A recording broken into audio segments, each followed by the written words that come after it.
I need to tell you something that Big Pharma is praying you never find out. And I need to tell you about a disgusting red drink that saved my heart when their pills almost killed me.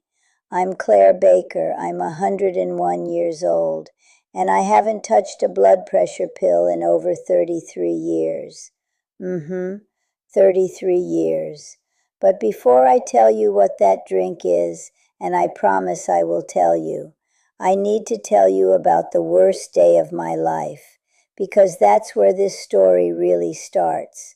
It was 1993. I was 68 years old. I went in for a routine checkup, just a regular visit to Dr. Patterson. God rest his soul, he passed in 2008. I felt fine. I was cooking, cleaning, going to church every Sunday. But Dr. Patterson put that cuff on my arm, pumped it up, watched those numbers rise, and his face changed. "Claire," he said, "your blood pressure is 162/94. That's dangerous. You're a stroke waiting to happen." A stroke waiting to happen. I can still hear those words, like a door slamming shut on everything I thought I knew about my own body. He pulled out his prescription pad before I could even ask a question, wrote me a script for a little white pill, said I'd probably be on it for the rest of my life. The rest of my life. I took that pill home. I took it like a good patient, and within 2 weeks I could barely get out of bed. The fatigue was crushing. I felt like somebody had poured concrete into my bones. I'd get dizzy standing up too fast. My ankles swelled up like water balloons. And the worst part? That little pill that was supposed to save my life was making me feel like I was already dying. My friend Dorothy, she's gone now, made it to 89. She was on the same pill. She told me, "Claire, this is just what getting old feels like. Get used to it." But something in my spirit wouldn't accept that. I made a deal with myself. I would keep taking that pill, for now. But I was going to find another way, because I refused to spend the next 30 years feeling like a ghost in my own body. So I started researching. This was before the internet, so I spent hours in the library. I read medical journals I could barely understand. And that's when I found it. Beetroot juice. Now let me tell you, when I first heard about it, I thought someone was playing a joke on me. Beetroot? That ugly purple thing that stains everything it touches? That's supposed to save my heart? Child, please. But the science was real, and the more I read, the more I understood what was happening inside my body, and what that little white pill was never going to fix. See, your blood vessels are supposed to relax. They're supposed to open up and let the blood flow through easy, like water through a garden hose. But as you get older, those vessels get stiff, they get tight, and your heart has to pump harder and harder just to push the blood through. That's high blood pressure, your heart working itself to death. Now there's a molecule in your body called nitric oxide. You can't see it, you can't feel it, but it's the thing that tells your blood vessels to relax. When you're young, your body makes plenty of it. But by the time you hit 40, you're making half of what you used to. By 60, even less. The pills don't fix that. The pills just force your blood vessels open with chemicals. That's why you feel like death warmed over. Your body's fighting itself. But beetroot, that ugly, disgusting vegetable, is packed with something called nitrates. And when you drink the juice, those nitrates turn into nitric oxide in your body. The real thing, the thing your body actually needs. It's not forcing anything. It's feeding your body what it's been starving for. Now here's the part most people don't know, and this is the part that makes it work. Those nitrates don't turn into nitric oxide by themselves. They need help. And that help comes from the bacteria in your mouth. The bacteria on your tongue. When you drink that beetroot juice, it goes into your stomach, gets absorbed into your blood, and then, here's the miracle, your body sends it right back up to your salivary glands, where the good bacteria on the back of your tongue convert it into the medicine your heart needs. So you can't just gulp it down like you're in a rush. You have to sip it slow. Let it sit in your mouth a moment. Let those bacteria do their work. And whatever you do, don't use that antibacterial mouthwash right after.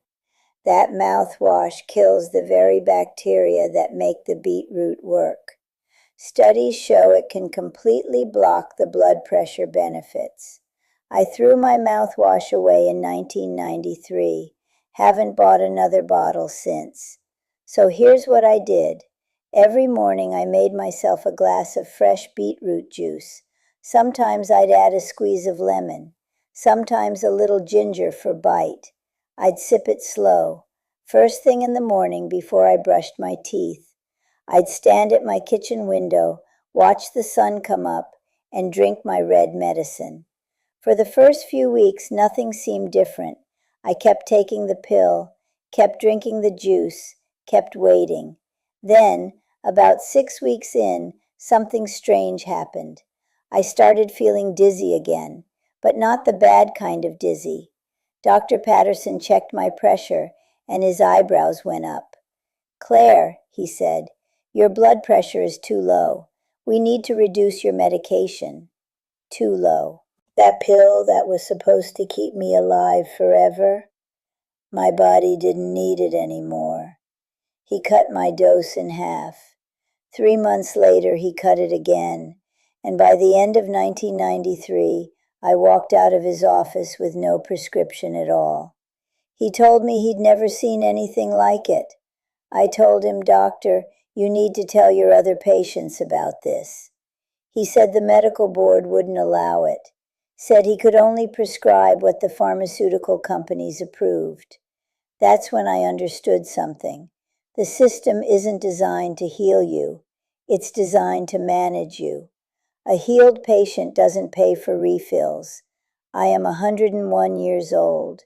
I have been drinking beetroot juice almost every single morning for 33 years. My blood pressure today? 118/76. Better than most people half my age. I haven't had a stroke. I haven't had a heart attack. I haven't touched a blood pressure pill since George H.W. Bush was in the White House. And that ugly, disgusting, staining red juice, it saved my life. Now, I'm not telling you to throw away your pills. I'm not a doctor. But I am telling you this. Before you accept that you're going to be dependent on medication for the rest of your life, do your own research. Because the same system that wants to sell you pills for 30 years doesn't make any money when you fix yourself for the cost of a vegetable. A can of beetroot costs less than your copay. Think about that. Here's the real truth, though, and this is the part that matters most. The juice kept my blood pressure down, but it didn't keep me alive for 101 years. What kept me alive was having a reason to wake up every morning.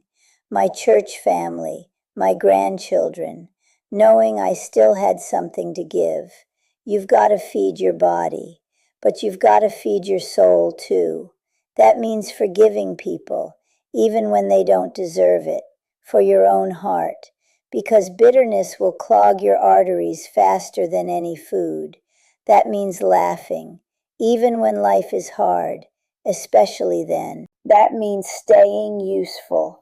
Finding somebody who needs what you know. Because the day you stop giving is the day you start dying. I'm 101 years old. I sip my beetroot juice every morning, and then I get up and live another day. Not because I'm afraid to die. Lord knows I've made my peace with that. But because I'm not done yet. Now tell me in the comments, what's the one thing you do every morning for your health? Because the best medicine I ever found came from a library book, and a stubborn refusal to give up. You just have to be stubborn enough to find it. Now, if you'll excuse me, my granddaughter's coming by this afternoon to learn how to make my heart juice, just like I taught her mama.